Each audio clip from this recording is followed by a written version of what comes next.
ರಾಜಕುಮಾರಿ ಹೊಟ್ಟೆ ನೋವಿನಿಂದ ನರಳ್ತಾ ಮಲಗಿರ್ತಾಳೆ. ಪಕ್ಕದಲ್ಲಿ ಅವಳ ತಂದೆಯಾದಂಥ ಮಹಾರಾಜ ಹಾಗೆ ಮಂತ್ರಿ ನಿಂತಿರ್ತಾರೆ. ಇಡೀ ರಾಜ್ಯ ಮಾತ್ರ ಅಲ್ಲ, ನನ್ನ ರಾಜಕುಮಾರಿಯನ್ನೂ ಕೊಟ್ಟು ಮದುವೆ ಮಾಡಿ ಕೊಡ್ತೀನಿ ಅಂತ ಡಂಗೂರ ಸಾರು ಅಂತ ಕಳಿಸ್ತಾನೆ. ಯಾರು? ರಾಜ ಮಂತ್ರಿಯನ್ನ. ಮಂತ್ರಿ, ಬೆತ್ತ ಕಿಡಿಗಳಿಗೆಲ್ಲ ಸಗ್ಗುವ ರೋಗ ಅಲ್ಲವಯ್ಯ ಇದು, ರಾಜಕುಮಾರಿಗೆ ಬಂದಿರೋದು ರಾಜರೋಗ, ಆದ್ದರಿಂದ ರಾಜ್ಯ ವೈದ್ಯರೇ ಬರಬೇಕು.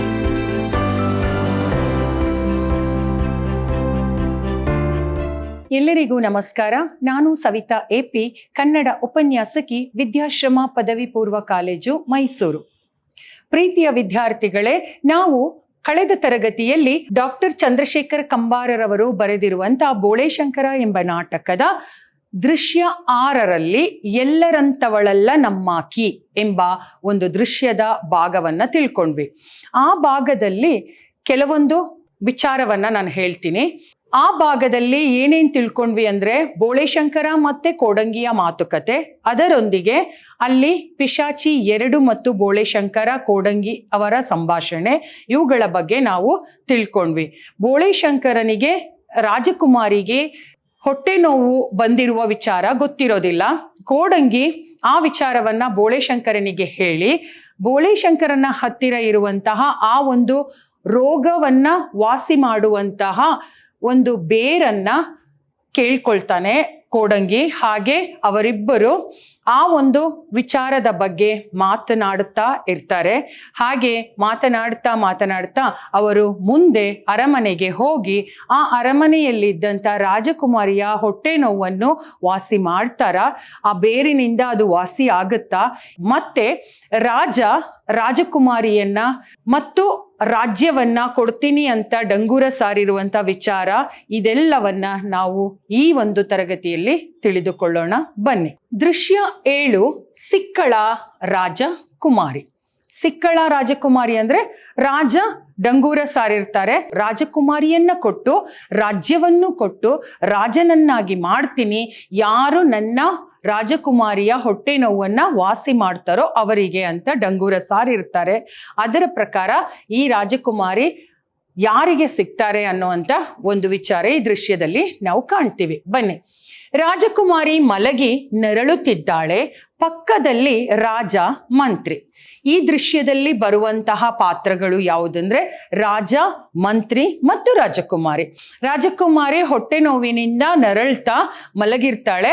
ಪಕ್ಕದಲ್ಲಿ ಅವಳ ತಂದೆಯಾದಂಥ ಮಹಾರಾಜ ಹಾಗೆ ಮಂತ್ರಿ ನಿಂತಿರ್ತಾರೆ. ಈಗ ರಾಜ, 3 ದಿನಗಳಿಂದ ರಾಜಕುಮಾರಿ ಹೀಗೆ ನರಳುತ್ತಿದ್ದಾಳೆ, ಇವಳ ಹೊಟ್ಟೆ ನೋವನ್ನ ವಾಸಿ ಮಾಡುವಂತ ಒಬ್ಬ ವೈದ್ಯನು ಸಿಕ್ಕಲಿಲ್ಲವೇ ಮಂತ್ರಿಗಳೇ? ಮಂತ್ರಿ, ಇಲ್ಲ ಪ್ರಭು, ಯಾರ ವೈದ್ಯವೂ ರಾಜಕುಮಾರಿಯ ಮೇಲೆ ಪರಿಣಾಮ ಬೀರುತ್ತಿಲ್ಲ. ನಮ್ಮ ರಾಜ್ಯದಲ್ಲಷ್ಟೇ ಅಲ್ಲದೆ ಪರರಾಜ್ಯಗಳಲ್ಲೂ ರಾಜಕುಮಾರಿಯ ಹೊಟ್ಟೆ ನೋವು.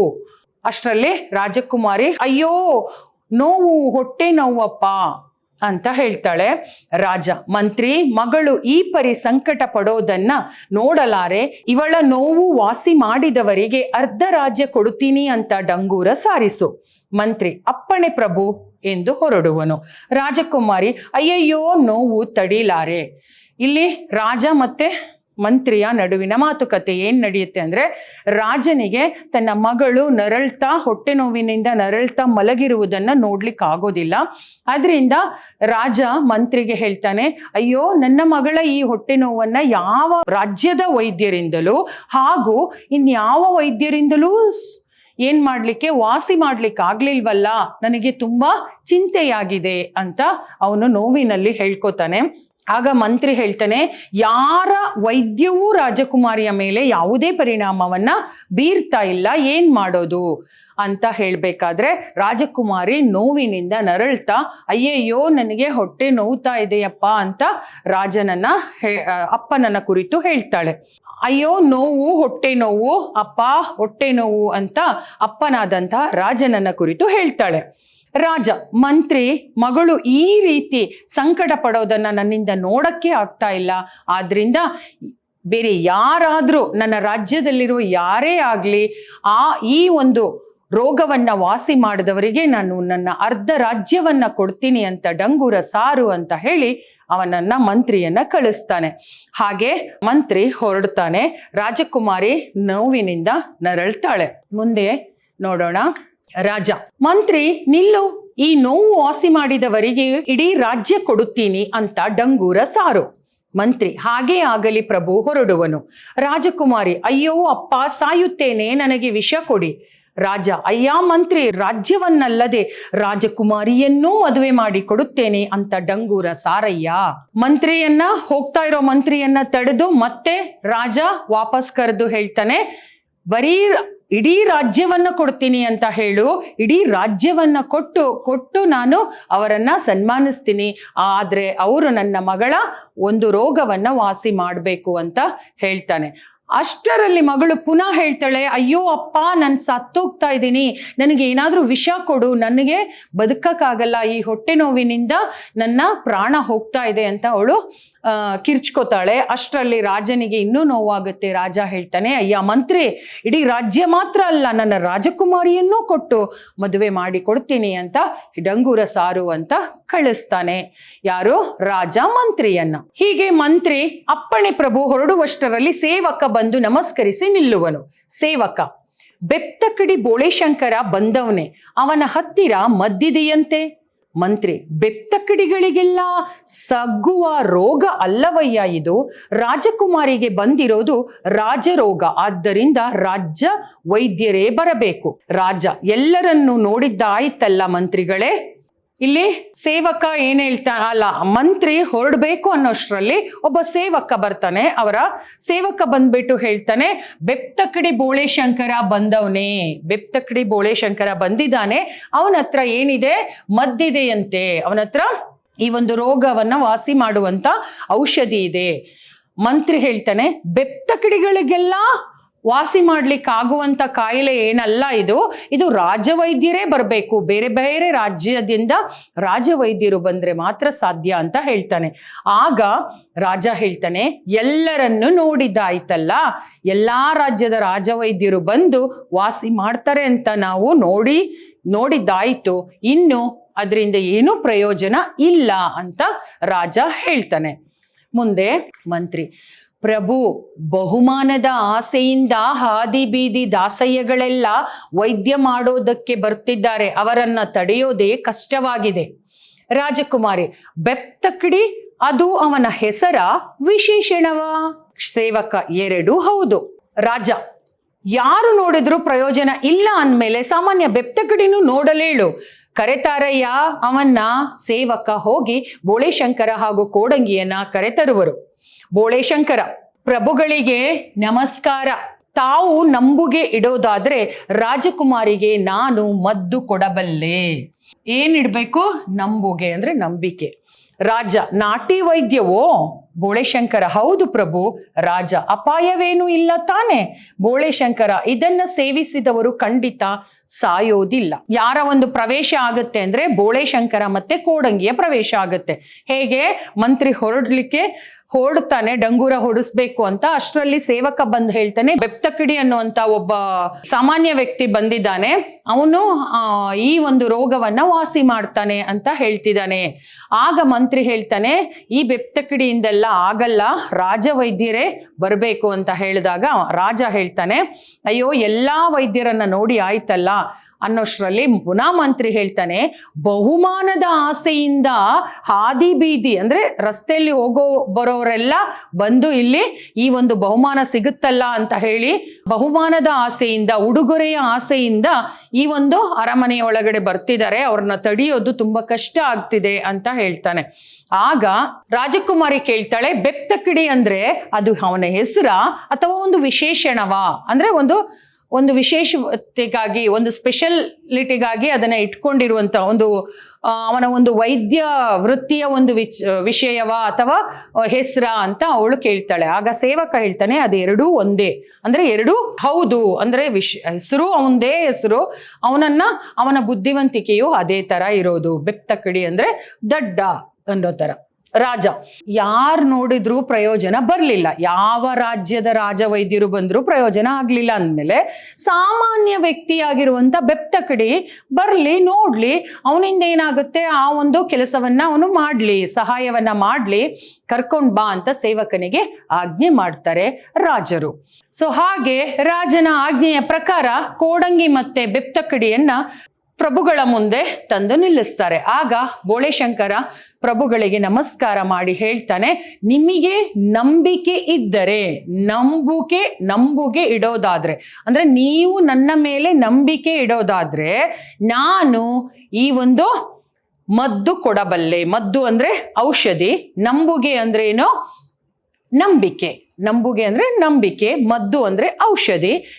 ನೀವು ನನ್ನ ಮೇಲೆ ನಂಬಿಕೆ ಇಟ್ಟು ನನ್ನನ್ನ ಈ ಒಂದು ರೋಗವನ್ನ ವಾಸಿ ಮಾಡ್ಲಿಕ್ಕೆ ಹೇಳಿದ್ರೆ ನಾನೇನ್ ಮಾಡ್ತೀನಿ, ನಾನು ಕೊಡೋ ಔಷಧಿಯನ್ನ ನಂಬಿ ಅದನ್ನ ಕುಡಿದ್ರೆ ಖಂಡಿತ ವಾಸಿ ಆಗುತ್ತೆ. ಆಗ ಇವನ್ ರಾಜ ಕೇಳ್ತಾನೆ, ನೀನು ನಾಟಿ ವೈದ್ಯನಾ ಅಂತ. ಹೌದು ಪ್ರಭು, ನಾಟಿ ವೈದ್ಯ ಅಂದ್ರೆ ಹಳ್ಳಿಗಳಲ್ಲಿ ಬೇರು, ಸೊಪ್ಪು, ತೊಗಟೆಗಳಿಂದ ಮಾಡಿ ಆ ಒಂದು ಔಷಧಿಗಳನ್ನ ತಯಾರು ಮಾಡಿ ಆ ಒಂದು ಮದ್ದನ್ನ ಕೊಡುವಂತಹ, ಒಂದು ರೋಗಗಳಿಗೆ ಮದ್ದನ್ನ ಕೊಡುವಂತಹ ಒಂದು ವೈದ್ಯರು, ಅವರು ನಾಟಿ ವೈದ್ಯರು. ಆ ಒಂದು ವೃತ್ತಿ, ಆ ಒಂದು ನಾಟಿ ವೈದ್ಯ ನಾನು ಅಂತ ಹೇಳ್ತಾನೆ ರಾಜ. ಅಪಾಯವೇನು ಇಲ್ಲ ತಾನೇ? ಅಂದ್ರೆ ಸೈಡ್ ಎಫೆಕ್ಟ್ಸ್ ಅಂದ್ರೆ ಈ ನಾಟಿ ವೈದ್ಯ ಅಂದ್ರೆ ನಾಟಿ ಮದ್ದನ್ನ ಕೊಟ್ಟು ಅದರಿಂದ ನನ್ನ ರಾಜಕುಮಾರಿಗೆ ಇನ್ನೇನಾದ್ರೂ ಬೇರೆ ಹೆಚ್ಚು ಕಮ್ಮಿ ಆಗೋದಿಲ್ಲ ತಾನೇ ಅಂತ ಕೇಳ್ತಾನೆ. ಇದನ್ನ ಸೇವಿಸಿದವರು ಖಂಡಿತ ಸಾಯೋದಿಲ್ಲ ಅಂತ ಬೋಳೆಶಂಕರ ಹೇಳ್ತಾನೆ. ಈ ಮದ್ದನ್ನ ಕುಡಿದವ್ರು ಯಾರು ಸಾಯೋದಿಲ್ಲ ಅಂತ ಅವನು ಗ್ಯಾರಂಟಿ ಕೊಡ್ತಾನೆ. ಮಂತ್ರಿ ಎತ್ತಿಕೊಳ್ತಾನೆ, ಸಾವು ಅಂತಿಯಲ್ಲಯ್ಯ, ನೀನೇನು ವೈದ್ಯನೋ ಗೋರಿ ಅಗಿಯೋ ಕೆಲಸದವನೋ? ಬೋಳೆಶಂಕರ, ಎರಡೂ ಅಲ್ಲ, ಸಾಮಾನ್ಯ ರೈತ ಸ್ವಾಮಿ. ಮಂತ್ರಿ, ಇದ್ಯಾಕೋ ಸರಿ ಹೋಗ್ಲಿಲ್ಲ ಪ್ರಭು, ರಾಜ್ಯ ವೈದ್ಯರಿಗಾಗದ್ದು ರೈತನಿಂದ ವಾಸಿ ಆಗುತ್ತೆ ಅಂದರೆ ಬಹುಮಾನದ ಆಸೆಗಾಗಿ. ಬೋಳೆಶಂಕರ, ಅದಕ್ಕೆ ನಂಬುಗೆ ಇಡೋದಾದ್ರೆ ಅಂದೆ. ರಾಜಕುಮಾರಿ, ಅಯ್ಯೋ ಅಪ್ಪ, ನೋವಿನಿಂದ ಸಾಯುತ್ತೇನೆ. ರಾಜ, ಅದೇನು ವೈದ್ಯ ಮಾಡುತ್ತೀಯೋ ಮಾಡಿಬಿಡಯ್ಯ.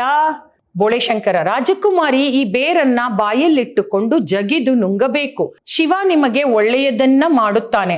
ರಾಜಕುಮಾರಿಯ ಹಾಸಿಗೆ ಕೆಳಗಿರೋ ಪಿಶಾಚಿ, ಅಯ್ಯಯ್ಯೋ ಹಾಗನ್ನ ಬೇಡ, ದಯಮಾಡಿ ಎಂದು ಹೇಳಿದ್ದನ್ನ ಕೇಳಿ ಎಲ್ಲರಿಗೂ ಆಶ್ಚರ್ಯವಾಗುತ್ತದೆ. ಕೂಡಲೇ ಕೋಡಂಗಿ ಶಿವ ಶಿವ ಶಿವ ಎಂದು ಕೂಗುತ್ತಾನೆ. ಪಿಶಾಚಿ 3 ನಡುಗುತ್ತಾ ಹೊರಬರುತ್ತದೆ. ಮಂತ್ರಿ ಮತ್ತು ಸೇವಕ ಹೆದರಿ ಓಡುತ್ತಾರೆ. ರಾಜ ಮೂರ್ಛೆ ಬೀಳುತ್ತಾನೆ.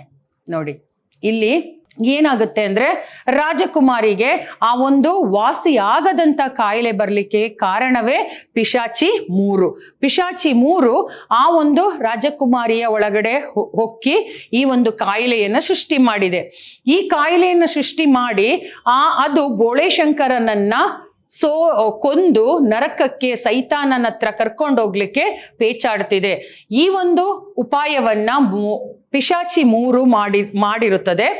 ಹಾಗೆ ಇಲ್ಲಿ ಏನಾಗುತ್ತೆ ಅಂತ ಮಂತ್ರಿ ಹೇಳ್ತಾನೆ, ಅಯ್ಯೋ ನೀನು ಮದ್ದು ಕೊಡೋದಕ್ಕಿಂತ ಮುಂಚೆನೇ ಸಾಯೋ ಮಾತಾಡ್ತೀಯಲ್ಲಪ್ಪ, ನೀನು ಮದ್ದು ಕೊಟ್ಟು ಏನ್ ಮಾಡ್ತೀಯಾ, ನೀನು ವೈದ್ಯನಾಗ್ತೀಯಾ ಅಥವಾ ನೀನು ವೈದ್ಯನೋ ಅಥವಾ ಗೋರಿ ಅಗಿಯುವ ಕೆಲಸದವನು? ಅಂದ್ರೆ ಗೋರಿ ಅಂದ್ರೆ ಸತ್ತವರನ್ನ ಹುತ್ತು ಅದ್ರ ಮೇಲೆ ಗೋರಿ ಕಟ್ತಾರಲ್ಲ, ಅದಕ್ಕೆ ಗೋರಿ ಅಂತ ಹೇಳ್ತೀವಿ. ಆ ಒಂದು ಕೆಲಸ ಮಾಡ್ತೀಯಾ, ಸ್ಮಶಾನದಲ್ಲಿ ಮಾಡೋ ಕೆಲಸ ಮಾಡ್ತೀಯಾ ಅಥವಾ ವೈದ್ಯನಾಗಿ ಕೆಲಸ ಮಾಡ್ತೀಯಾ ಅಂತ ಈ ಒಂದು ಮಂತ್ರಿ ಕೇಳ್ತಾನೆ. ಆಗ ಬೋಳೆಶಂಕರ ಹೇಳ್ತಾನೆ, ಎರಡೂ ಅಲ್ಲ ಸ್ವಾಮಿ, ನಾನೊಬ್ಬ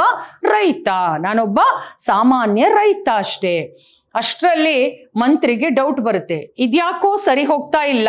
ಯಾಕೆ ಅಂದ್ರೆ ಎಲ್ಲಾ ರಾಜ್ಯ ವೈದ್ಯರಿಂದ ಆಗದಂತಹ ಒಂದು ಕೆಲಸ ನಿಜವಾಗಿ ಸಾಮಾನ್ಯ ರೈತನಿಂದ ಆಗ್ಲಿಕ್ಕೆ ಸಾಧ್ಯನಾ?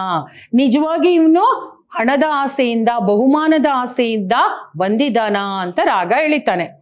ಅಷ್ಟರಲ್ಲಿ ಬೋಳೆಶಂಕರ ಹೇಳ್ತಾನೆ, ನಂಬಿಕೆ ಇದ್ರೆ, ನನ್ನ ಮೇಲೆ ನಂಬಿಕೆ ಇಟ್ಟು ಆ ಮದ್ದನ್ನ ಕುಡಿಯೋದಾದ್ರೆ ಮಾತ್ರ ನಾನು ಮಾಡ್ತೀನಿ ಅಂತ ಮೊದಲೇ ನಾನು ಹೇಳಿದ್ದು ಇದಕ್ಕೋಸ್ಕರನೇ.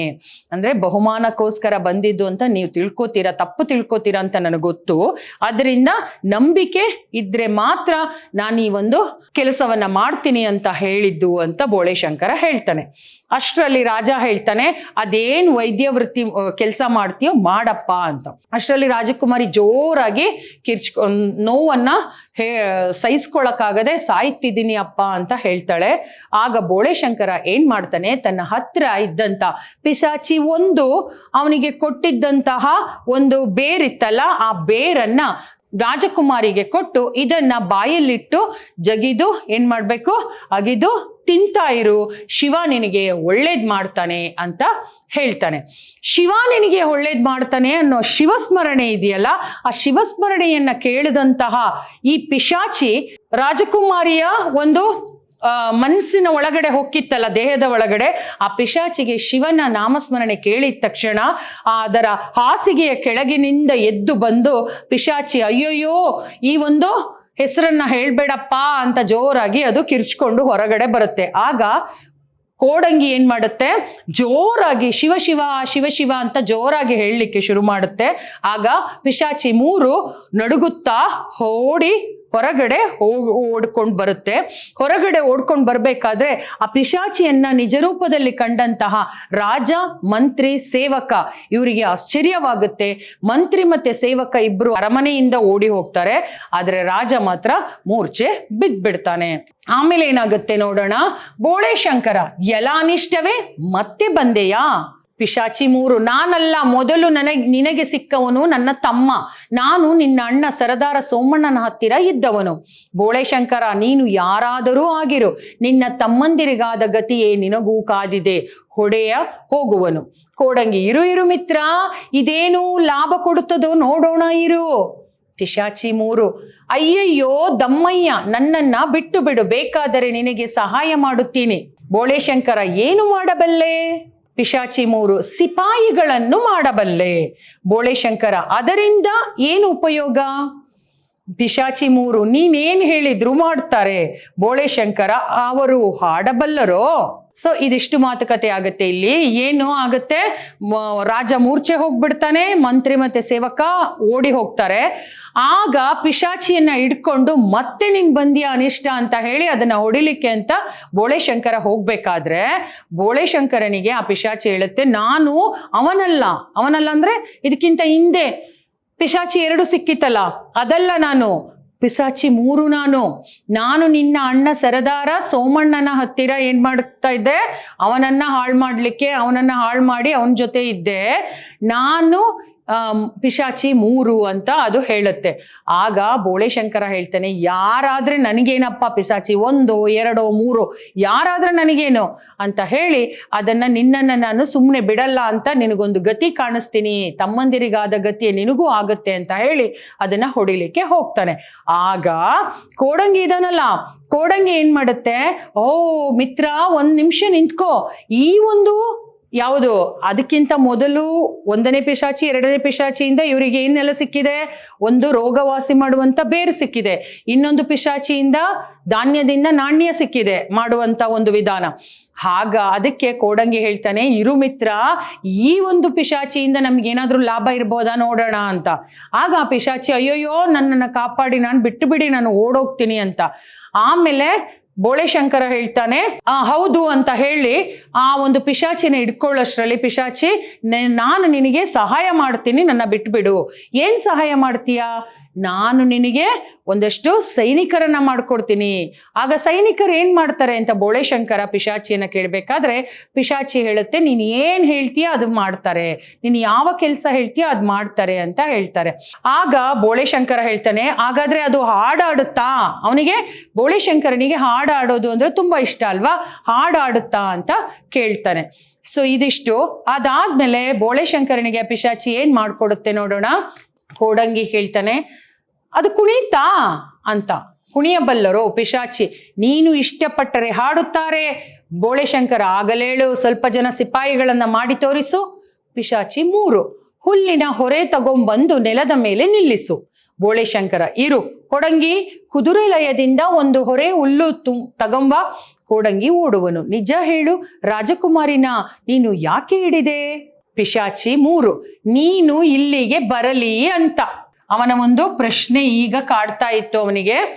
ಬೋಳೆಶಂಕರ, ನಿಮ್ಮನ್ನ ನನ್ನಲ್ಲಿಗೆ ಕಳಿಸಿದವರು ಯಾರು? ಪಿಶಾಚಿ 3, ನಮ್ಮ ಯಜಮಾನ ಸೈತಾನ ದೊರೆ. ಬೋಳೆಶಂಕರ ಈಗ ಮಾಡು. ಏನಾಯ್ತು ಇಲ್ಲಿ ಕೋಡಂಗಿ ಬೋಳೆಶಂಕರ ಕೇಳ್ತಾನೆ, ಇದು ಸೈನಿಕರನ್ನ ಮಾಡ್ಕೊಡ್ತೀಯಲ್ಲ ಅವ್ರೇನು ಹಾಡ್ತಾರ ಅಂತ. ಆಗ ಕೋಡಂಗಿ ಕೇಳ್ತಾನೆ, ಕುಣಿತಾರ ಅಂತ. ಆಗ ಪಿಶಾಚಿ 3 ಹೇಳುತ್ತೆ, ನೀನ್ ಹೇಳಿದ ಹಾಗೆ ಕೇಳ್ತಾರೆ, ಹಾಡು ಹಾಡ್ತಾರೆ, ಕುಣಿಯೋದು ಕುಣಿತಾರೆ, ನೀನ್ ಇಷ್ಟಪಟ್ಟ ಹಾಗೆ ಕೆಲಸ ಮಾಡ್ಕೊಡ್ತಾರೆ. ಹಾಗಾದ್ರೆ ಸೈನಿಕರನ್ನ ಮಾಡು ಅಂತ ಬೋಳೆಶಂಕರ ಹೇಳಿದಾಗ ಈ ಒಂದು ಪಿಶಾಚಿ ಹೇಳುತ್ತೆ, ಒಂದು ಏನ್ ಬೇಕು, ಹುಲ್ಲಿನ ಕಂತೆ ಬೇಕು, ಆ ಹುಲ್ಲಿನಿಂದ ನಾನು ಸೈನಿಕರನ್ನ ಮಾಡ್ತೀನಿ ಅಂತ ಹೇಳುವಾಗ ಕೋಡಂಗಿಗೆ ಕುದುರೆಗೆ ಹಾಕುವಂತ ಹುಲ್ಲನ್ನ ತಗೊಂಡ್ ಬಾ ಅಂತ ಹೇಳಿ ಆ ಒಂದು ಹುಲ್ಲಿನ ಕಂತೆಯನ್ನ ನಿಲ್ಲಿಸ್ತಾನೆ. ಆಗ ಬೋಳೆಶಂಕರನಿಗೆ ಮನದಲ್ಲಿ ಒಂದು ಅನುಮಾನ ಮೂಡುತ್ತೆ. ಅವನು ಪಿಶಾಚಿ 3 ಪ್ರಶ್ನಿಸುತ್ತೆ. ಏನು ಅಂತ, ನೀನು ರಾಜಕುಮಾರಿಯನ್ನ ಯಾಕೆ ಈ ತರ ಇಟ್ಕೊಂಡಿಟ್ಟಿದ್ಯಾ, ಅವಳಿಗೆ ಹೊಟ್ಟೆ ನೋವನ್ನ ಬರೆಸುವ ಹಾಗೆ, ಅವಳು ಮಲಗಿರೋ ಹಾಗೆ ಯಾಕೆ ಮಾಡಿದ್ಯಾ, ಯಾಕೆ ಅವಳಿಗೆ ತೊಂದರೆ ಕೊಡ್ತಿದ್ಯಾ ಅಂತ ಕೇಳ್ಬೇಕಾದ್ರೆ, ನೀನು ಇಲ್ಲಿಗೆ ಬರಲಿ ಅಂತ ಮಾಡಿದ್ದು. ಬೋಳೆಶಂಕರನಿಗೆ ಪಿಶಾಚಿ 3 ಹೇಳುತ್ತೆ, ನೀನು ಇಲ್ಲಿಗೆ ಬರ್ಬೇಕು ಅನ್ನೋ ಉದ್ದೇಶ ಇಟ್ಕೊಂಡೆ ನಾನು ಆ ರಾಜಕುಮಾರಿಗೆ ಹೊಟ್ಟೆ ನೋವು ಬರೋ ಹಾಗೆ ಮಾಡಿದ್ದು. ಆಗ ಬೋಳೆಶಂಕರ ಹೇಳ್ತೇನೆ, ನಿಮ್ಮನ್ನ ಇಲ್ಲಿಗೆ ಈ ಭೂಮಿಗೆ ಕಳಿಸಿದವ್ರು ಯಾರು, ನಮ್ಮಲ್ಲಿಗೆ ಶಿವಪುರಕ್ಕೆ. ಆಗ ಪಿಶಾಚಿ 3 ಹೇಳುತ್ತೆ, ನಮ್ಮ ಯಜಮಾನ ಸೈತಾನ ದೊರೆ, ನಮ್ಮ ಯಜಮಾನ ಸೈತಾನ ದೊರೆ ಇದಾನಲ್ಲ, ಅವನು ನಮ್ಮನ್ನ ಇಲ್ಲಿ ಕಳಿಸಿದ್ದು ನಿನ್ನನ್ನ ಏನ್ ಮಾಡ್ಬೇಕು ಅಂತ, ನರಕಕ್ಕೆ ಕರ್ತಕೊಂಡ್ ಬರ್ಬೇಕು ಅಂತ. ಕೋಡಂಗಿ ಬರುವನು, ಈಗ ಮಾಡು ಅಂದ್ರೆ ಹುಲ್ಲಿನ ಕಂತೆಯನ್ನ ಕೊಡ್ತಾನೆ ಕೋಡಂಗಿ. ಆಗ ಬೋಳೆಶಂಕರ ಹೇಳ್ತಾನೆ ಪಿಶಾಚಿಗೆ, ಈಗ ಜವಾನರನ್ನ ಮಾಡು ಅಂತ. ಹೇಗೆ ಜವಾನರನ್ನ ಮಾಡ್ತಾರೆ ನೋಡೋಣ. ಪಿಶಾಚಿ 3 ಹುಲ್ಲನ್ನ ನೆಲದ ಮೇಲೆ ನಿಲ್ಲಿಸಿ, ಅಂಡೋಲ ಬಂಡೋಲ ಚಿಗರಿ ಚಿಕ್ಕಲಕ್ಕ ಬಕ್ಕಲಕ್ಕ ಸಾಲಕುದುರಿ ಹನುಮಂತರಾಯ ಹುಲ್ಲಿನೆಸಳು ಸಿಪಾಯಿ ಆಗ್ಲಿ ಬಚ್ಚಾ ಬೋಲ್ ಬೊಲಾತಿ ಬೋಲ್ ಹಾಮ್ ಲಂಗೋಟಿ ಕೋಲ್. ಈಗ ಒಂದೊಂದು ಹುಲ್ಲೆಸಳಿನಿಂದ ಒಬ್ಬೊಬ್ಬ ಜವಾನ ಬರುತ್ತಾನೆ. ನೋಡಿ, ಆ ಮಂತ್ರವನ್ನ ಪಿಶಾಚಿ ಹೇಳ್ಕೊಡುತ್ತೆ. ಯಾವ ಮಂತ್ರ? ಇದಕ್ಕಿಂತ ಮೊದಲು ಕೂಡ ಧಾನ್ಯವನ್ನ ನಾಣ್ಯ ಮಾಡೋದು ಮಾಡುವಾಗ್ಲೂ ಕೂಡ ಈ ಒಂದು ಮಂತ್ರವನ್ನ ಆ ಪಿಶಾಚಿ ಹೇಳ್ಕೊಟ್ಟಿರೋ ಹಾಗೆ ಈ 3ನೇ ಪಿಶಾಚಿ ಕೂಡ ಈ ಮಂತ್ರವನ್ನ ಹೇಳ್ಕೊಡುತ್ತೆ. ಅಂಡೋಲ ಬಂಡೋಲ ಚಿಗರಿ ಚಿಕ್ಕ ಲಕ್ಕ ಬಕ್ಕ ಲಕ್ಕ ಸಾಲ ಕುದುರಿ ಹನುಮಂತರಾಯ ಹುಲ್ಲಿನ ಎಸಳು ಸಿಪಾಯಿ ಆಗ್ಲಿ, ಹುಲ್ಲಿನ ಒಂದೊಂದು ಎಸಳು ಕೂಡ ಸಿಪಾಯಿ ಆಗ್ಲಿ, ಬಚ್ಚಾ ಬೋಲ್ ಬೊಲಾತಿ ಬೋಲ್ ಹಾಮ್ ಲಂಗೋಟಿ ಕೋಲ್ ಅಂತ ಆ ಒಂದು ಮಂತ್ರವನ್ನ ಹೇಳಿದಾಗ ಆ ಹುಲ್ಲಿನ ಕಂತೆಯಿಂದ ಒಂದೊಂದೇ ಸೈನಿಕರು ಹೊರಗಡೆ ಬಂದ್ರು. ಬೋಳೆಶಂಕರ, ಚೆನ್ನಾಗಿದೆ ಆಟ, ತುಂಬಾ ಚೆನ್ನಾಗಿದೆ, ಇದನ್ನ ತೋರಿಸಿದ್ರೆ ಮಕ್ಕಳು ತುಂಬಾ ಖುಷಿ ಪಡ್ತಾರೆ. ಬೋಳೆಶಂಕರನಿಗೆ ತುಂಬಾ ಖುಷಿ ಆಗುತ್ತೆ, ತುಂಬಾ ಸಂತೋಷ ಆಗುತ್ತೆ. ಅವನು ಹೇಳ್ತಾನೆ, ಓಹೋ ಈ ಆಟ ತುಂಬಾ ಚೆನ್ನಾಗಿದೆ, ಈ ಮಂತ್ರ ಹೇಳೋದಂತೆ, ಅದರಿಂದ ಒಂದೊಂದೇ ಹುಲ್ಲಿನ ಕಂತೆಯಿಂದ ಜವಾನರು ಬರೋದಂತೆ, ಇದನ್ನ ಮಕ್ಕಳಿಗೆ ಹೇಳ್ಕೊಟ್ರೆ ಅವ್ರು ತುಂಬಾ ಸಂತೋಷ ಪಡ್ತಾರೆ ಅಂತ ಅವನು ಹೇಳ್ತಾನೆ. ಆಗ ಪಿಶಾಚಿ 3 ಈಗ ನಾನು ಹೋಗ್ಲಾ ಅಂತ ಬೇಡ್ಕೊಳ್ಳುತ್ತೆ. ಆಗ ಬೋಳೆಶಂಕರ, ಇರಯ್ಯ, ಈ ಸಿಪಾಯಿಗಳನ್ನ ಮೊದಲಿನ ಹಾಗೆ ಹುಲ್ಲು ಮಾಡು, ಇಲ್ಲದಿದ್ದರೆ ಒಳ್ಳೆ ಹುಲ್ಲು ದಂಡವಾಗುತ್ತದೆ. ಅಂದ್ರೆ ಬೋಳೆಶಂಕರನಿಗೆ ಸಿಪಾಯಿ ಅವಶ್ಯಕತೆ ಏನಿರ್ಲಿಲ್ಲ ಅಲ್ಲ, ಅದಕ್ಕೆ ಸಿಪಾಯಿಯನ್ನ ನೀನು ಪುನರ್ ಪರಿವರ್ತನೆ ಮಾಡು. ಅದನ್ನ ಯಾವ ಹುಲ್ಲಿನಿಂದ ಮಾಡಿದ್ಯೋ ಆ ಹುಲ್ಲನ್ನ ವಾಪಸ್ ಹುಲ್ಲಾಗಿ ಮಾಡು, ಯಾಕೆಂದ್ರೆ ಈ ಹುಲ್ಲುಗಳು ಹಾಳಾಗೋದು ನನಗೆ ಇಷ್ಟ ಇಲ್ಲ ಅಂತ ಆ ಒಂದು ಬೋಳೆಶಂಕರ ಪಿಶಾಚಿಗೆ ಹೇಳುತ್ತೆ. ಆಗ ಪಿಶಾಚಿ ಆ ಸೈನಿಕರನ್ನ ಜವಾನರನ್ನ ಹುಲ್ಲು ಮಾಡುತ್ತೆ ಅಂದ್ರೆ ಮಂತ್ರವನ್ನು ತಿರುಗಾ ಮುರುಗಾ ಹೇಳಿ ಹೀಗೆ ಹೇಳಿ, ಕಲಬಕ್ಕ ಕಲಕಚ್ಚಿ ರಿಗಚಿ ಲಂಡೋಲ್ ಕಿರಿ ಲಾ ಸಾಲ ಕುದುರಿ ಹನುಮಂತರಾಯ ಎಲ್ಲ ಸಿಪಾಯಿ ಹುಲ್ಲಾಗಿ, ಬಚ್ಚಾ ಬೋಲ್ ಬೊಲಾತಿ ಬೋಲ್ ಕ್ರೀಮ್ ಲಂಗೋಟಿ ಕೋಲ್. ಈಗ ಪುನಃ ಸಿಪಾಯಿಗಳೆಲ್ಲ ಹುಲ್ಲು ಹೊರೆಯಾಗುವರು. ಆ ಒಂದು ಮಂತ್ರ ಮೊದಲು ಹೇಳಿರುವ ಮಂತ್ರವನ್ನ ಉಲ್ಟಾ ತಿರುಗಿಸಿ ಹೇಳಿದಾಗ ಈ ಒಂದು ಹುಲ್ಲಿನಿಂದ ಬಂದಂತ ಜವಾನರೆಲ್ಲರೂ ಮತ್ತೆ ಹುಲ್ಲಿನ ಒಂದು ಕಂತೆಯಾಗಿ ಸೇರ್ಕೊಳ್ಳುತ್ತಾರೆ. ಪಿಶಾಚಿ 3 ನಾನಿನ್ನು ಹೋಗ್ಲಾ ಅಂತ ಅದು ಕೇಳುತ್ತೆ. ಅಂದ್ರೆ ಸಹಾಯ ಮಾಡಿ ಆಯ್ತಲ್ಲ ಅಂತ. ಕೋಡಂಗಿ ಸುಮ್ನೆ ಬಿಡ್ತಾನ? ಆಯ್ತು ಹೊರಡು, ಶಿವ ಶಿವ ಶಿವ ಶಿವ ಬೊಂ ಬೊಂ ಶಂಕರ ಬೋಳೆ ಶಂಕರ. ಪಿಶಾಚಿ 3 ಅಯ್ಯಯ್ಯೋ ಈ ಹೆಸರೆತ್ತಬೇಡಿ, ಸಾಯ್ತೀನಿ, ಅಯ್ಯಯ್ಯೋ. ಪಿಶಾಚಿ ತಂತಾನೆ ಸುತ್ತಿ ಸುತ್ತಿ ಸಾಯುತ್ತದೆ. ಏನಾಗುತ್ತೆ? ಪಿಶಾಚಿ ಹೇಳುತ್ತೆ, ಆಯ್ತು ಈಗ ನಾನು ಹುಲ್ಲಿನ ಕಂತೆಯಿಂದ ಜವಾನರನ್ನ ಮಾಡಿದ್ದೀನಿ, ಜವಾನರನ್ನ ವಾಪಸ್ ಏನ್ ಮಾಡಿದ್ದೀನಿ, ಮಂತ್ರದಿಂದ ಹುಲ್ಲಿನ ಕಂತೆಯಾಗಿ ಪರಿವರ್ತಿಸಿದ್ದೀನಿ, ಮುಗೀತು, ನಾನೀಗ ಹೋಗ್ತೀನಿ ಅನ್ನೋಗ ಕೋಡಂಗಿ ಏನ್ ಹೇಳುತ್ತೆ ಅಂದ್ರೆ, ಆಯ್ತು ಹೊರಡು ನೀನು, ಶಿವ ಶಿವ ಶಿವ ಶಿವ ಬೋಳೆ ಶಂಕರ ಬೊಂಬೊಂ ಬೋಲೆ ಅಂತ ಶಿವನ ನಾಮಸ್ಮರಣೆಯನ್ನ ಮಾಡ್ತಾನೆ ಇರ್ತಾನೆ. ಕೋಡಂಗಿಯ ಬಾಯಿಯಿಂದ ಬಂದಂತ ಶಿವಸ್ಮರಣೆಯನ್ನ ಕೇಳಲಿಕ್ಕೆ ಆಗದಂತ ಆ ಪಿಶಾಚಿ 3 ಗಟ್ಟಿಯಾಗಿ ಜೋರಾಗಿ ಕಿರ್ಚುತ್ತಾ ಆ ಹೆಸರು ಎತ್ತಬೇಡಿ ಅಂತ ಹೇಳಿ, ನಾನು ಸತ್ತೋಗ್ತೀನಿ, ನಾನು ಸಾಯ್ತೀನಿ ಅಂತ ಹೇಳಿ, ಅಯ್ಯಯ್ಯೋ ಅಂತ ಹೇಳಿ ಪಿಶಾಚಿ ಸುತ್ತಿ ಸುತ್ತಿ ಸುತ್ತಿ ಸುತ್ತಿ ತಿರುಗಿ ತಿರುಗಿ ತಿರುಗಿ ಕೊನೆಗೆ ಸಾಯುತ್ತದೆ. ಇಲ್ಲಿಗೆ ಏನಾಗುತ್ತೆ, ಪಿಶಾಚಿಯ ಆ ಒಂದು 3ನೇ ಪಿಶಾಚಿ ಕೂಡ ತನ್ನ ಒಂದು ಕಥೆಯನ್ನ ಮುಗಿಸ್ಕೊಳ್ಳುತ್ತೆ. ಅದು ಬೋಳೆ ಶಂಕರನ ಈ ಒಂದು ವ್ಯಕ್ತಿತ್ವದಿಂದ. ಸೊ ನಾವಿಲ್ಲಿ ಈ ದೃಶ್ಯದಲ್ಲಿ ನಾವೇನನ್ನ ತಿಳ್ಕೊಂಡ್ವಿ ಅಂದ್ರೆ, ಬೋಳೆ ಶಂಕರನ ಒಂದು ನೇರ ನುಡಿ, ನೇರ ಗುಣ, ನೇರ ವ್ಯಕ್ತಿತ್ವವನ್ನ ಅದ ಬಗ್ಗೆ ನಾವು ತಿಳ್ಕೊಂಡ್ವಿ. ಯಾವ ಪಿಶಾಚಿ ಬೋಳೆ ಶಂಕರನನ್ನ ಹಾಳು ಮಾಡಬೇಕು, ಅವನನ್ನ ಕೆಟ್ಟವನಾಗಿ ಮಾಡಿ ಪರಿವರ್ತಿಸಿ ಅವನನ್ನ ಕೊಂದು ನರಕಕ್ಕೆ ಕರ್ಕೊಂಡು ಹೋಗ್ಬೇಕು ಅನ್ಕೊಂಡು ಬಂತೋ, ಆ ಪಿಶಾಚಿಯು ಕೂಡ 1ನೇ ಪಿಶಾಚಿ, 2ನೇ ಪಿಶಾಚಿ, 3ನೇ ಪಿಶಾಚಿ 3 ಕೂಡ ಸತ್ತೋಗ್ತಾರೆ. ಅವರಿಂದ ಪ್ರಯೋಜನವನ್ನು ಕೂಡ ಬೋಳೆ ಶಂಕರ ಪಡ್ಕೋತಾನೆ. ಒಂದು ರೋಗವನ್ನ ವಾಸಿ ಮಾಡುವಂತ ಬೇರು, ಹಾಗೆ ಅವನು ಧಾನ್ಯದಿಂದ ನಾಣ್ಯ ಮಾಡುವುದು, ಹಾಗೆ ಹುಲ್ಲಿನಿಂದ ಜವಾನರನ್ನ ಸೈನಿಕರನ್ನ ಮಾಡುವಂತ ವಿದ್ಯೆಯನ್ನು ಕೂಡ ಕಲಿತ್ಕೋತಾನೆ. ಇದು ಬೋಳೆ ಶಂಕರನ ಒಂದು ವ್ಯಕ್ತಿತ್ವದ ಬಗ್ಗೆ ತಿಳ್ಕೊಂಡ್ವಿ. ಸೊ ಮುಂದಿನ ಒಂದು ತರಗತಿಯಲ್ಲಿ ಮತ್ತೊಂದು ದೃಶ್ಯದೊಂದಿಗೆ ನಾನು ನಿಮ್ಮನ್ನ ಭೇಟಿ ಆಗ್ತೀನಿ. ಅಲ್ಲಿವರೆಗೆ ಧನ್ಯವಾದಗಳು.